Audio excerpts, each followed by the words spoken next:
Hoje eu vim falar sobre algumas curiosidades do Charles Dickens, o escritor do David Copperfield.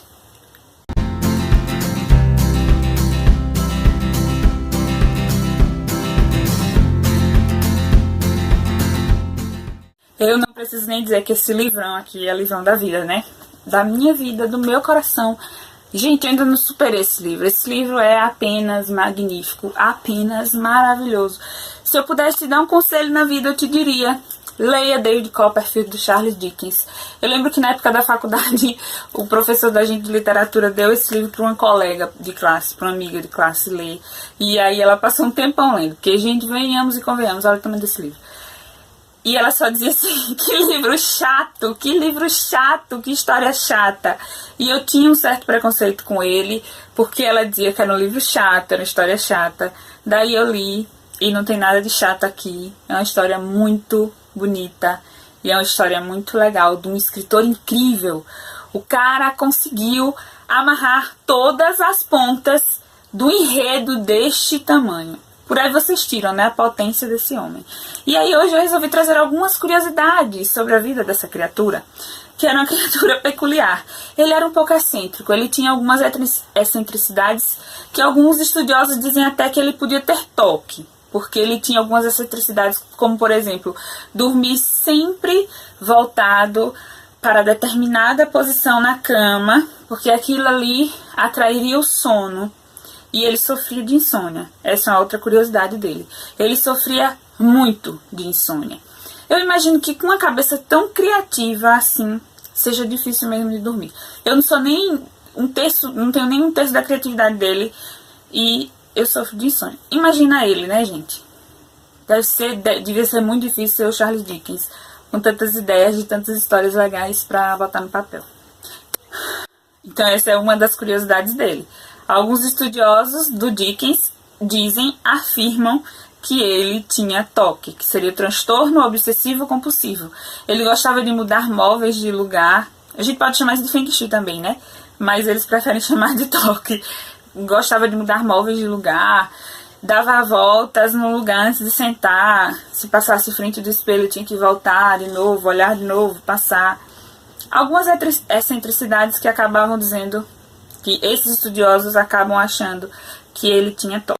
Uma outra curiosidade dele é que ele acreditava muito que a literatura poderia resolver os problemas sociais.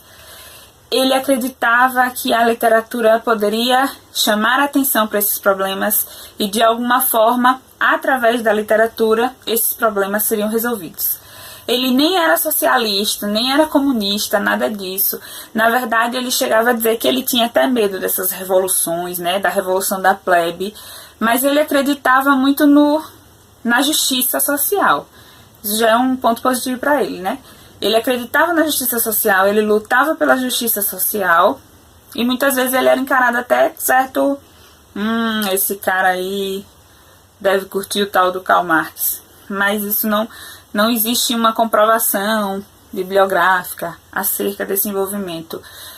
Inclusive, na Fortuna Crítica aqui desse livrinho, tem um trecho que fala sobre o George Orwell e de como ele criticava até a postura do Dickens, porque ele dizia que não existia alguém tão revolucionário e tão conservador ao mesmo tempo. E como é que isso era possível? Um homem ser tão revolucionário e tão conservador ao mesmo tempo. Mas ele acreditava que um dos caminhos para resolver esse problema de injustiça social seria a literatura. Uma outra curiosidade dele é que ele era um best-seller na época em que ele publicou os livros dele. Ele teve uma vida muito complicada, uma vida muito difícil, porque o pai dele era meio que... ele tinha problemas com a justiça e ficou preso durante um período, e o Dickens teve que trabalhar para ajudar em casa, mas uma das formas que ele conseguiu para começar a trabalhar depois de uma certa idade foi escrever. E ele escrevia as histórias e publicava em jornais.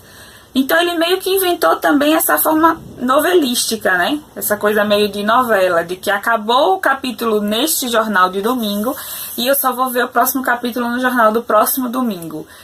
Imagine essa emoçãozinha como não era.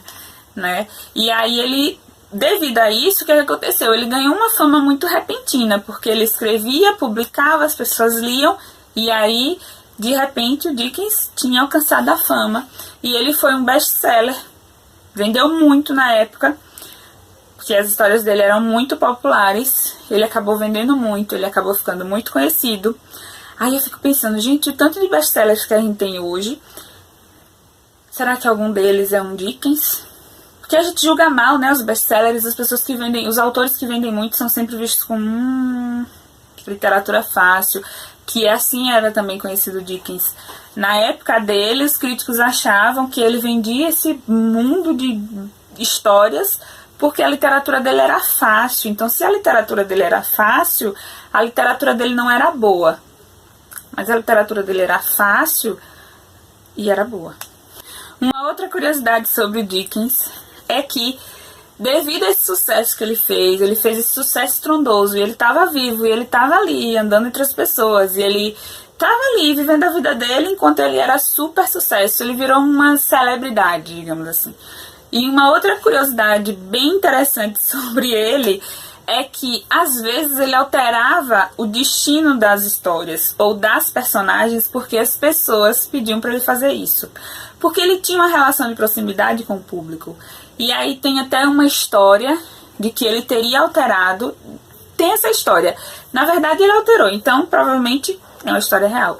Que ele teria alterado o final de Grandes Esperanças, porque um amigo disse a ele que o primeiro final que ele tinha feito era muito triste e que as pessoas não iriam gostar, iriam se sentir infelizes com aquele final. E daí o que é que ele fez? Ele dá o final dele, original, para aquela história, e cria um outro final para aquela história, para que o público não se sentisse tão mal com o final daquela história. E dizem que ele fazia muito isso. Ele alterava os personagens, às vezes ele alterava até o jeito de ser, porque alguém se sentia representado naquela personagem.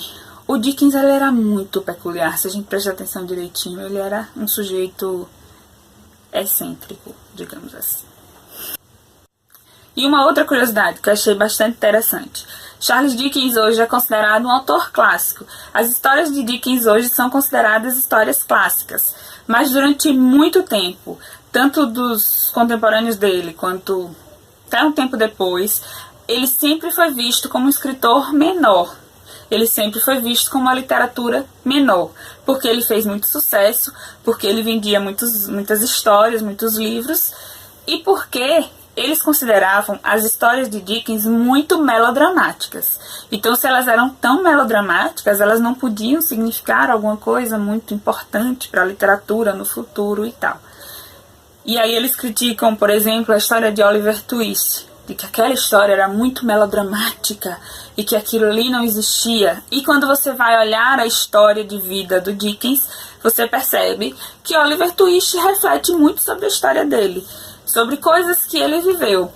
Ele viu, por exemplo, o estado das prisões vitorianas, porque ele ia visitar o pai que estava preso, e era tudo muito insalubre, tudo muito ruim. A situação não era uma situação para ressocializar o criminoso, muito pelo contrário, era uma situação degradante. E ele viu tudo isso de perto, e ele viu tudo isso de perto muito novinho. Então, digamos que esse teor melodramático que era tão criticado na época sobre o jeito de narrar do Dickens, na verdade era só uma representação de coisas que ele tinha visto. Pois é, eu tô cada vez mais apaixonada por ele, gente. Talvez eu tenha encontrado o meu mozão literário. Não sei direito. Tô com muita coisa dele aqui pra ler. Provavelmente não mais esse ano. Provavelmente eu vou ter um Dickens por ano. E do ano que vem vai ser Grandes Esperanças, com toda certeza. E aí eu volto depois pra falar mais sobre mais histórias do Dickens. Sobre esse grande escritor da literatura inglesa. Um beijo, tchau. E a gente se vê amanhã.